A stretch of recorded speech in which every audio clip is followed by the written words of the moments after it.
సింహాచలం అప్పన్న ఆలయంలో మహా అపచారం జరిగింది. స్వామివారి ప్రసాదంలో నత్త కలకలం రేపింది. దేవాలయానికి వెళ్ళి ప్రసాదం తీసుకున్న భక్తుడికి పులిహోరలో నత్త కనిపించింది. దీంతో పులిహోర ప్యాకెట్ను ప్రసాదం కౌంటర్కి తీసుకెళ్లి చూపిస్తే వారి నుంచి ఎటువంటి సమాధానం అయితే రాలేదు. పైగా మరో పులిహోర ప్రసాదం ప్యాకెట్ ఇచ్చి వెళ్ళిపోమన్నారని భక్తులు చెబుతున్నారు.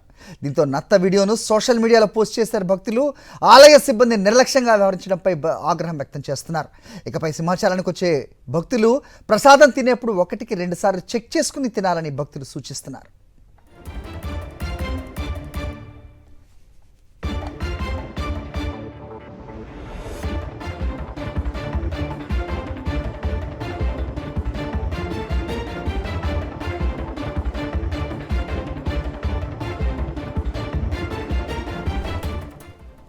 సింహాచలం అప్పన్న ఆలయంలో మహా అపచారం జరిగింది.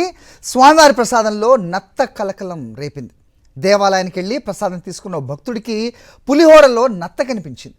దీంతో పులిహోర ప్యాకెట్ను ప్రసాదం కౌంటర్కి తీసుకెళ్లి చూపిస్తే వారి నుంచి ఎటువంటి సమాధానం అయితే రాలేదు. పైగా మరో పులిహోర ప్రసాదం ప్యాకెట్ ఇచ్చి వెళ్ళిపోమన్నారని భక్తులు చెబుతున్నారు. దీంతో నత్త వీడియోను సోషల్ మీడియాలో పోస్ట్ చేశారు భక్తులు. ఆలయ సిబ్బంది నిర్లక్ష్యంగా వ్యవహరించడంపై ఆగ్రహం వ్యక్తం చేస్తున్నారు. ఇకపై సింహాచలానికి వచ్చే భక్తులు ప్రసాదం తినేప్పుడు 1-2 సార్లు చెక్ చేసుకుని తినాలని భక్తులు సూచిస్తున్నారు.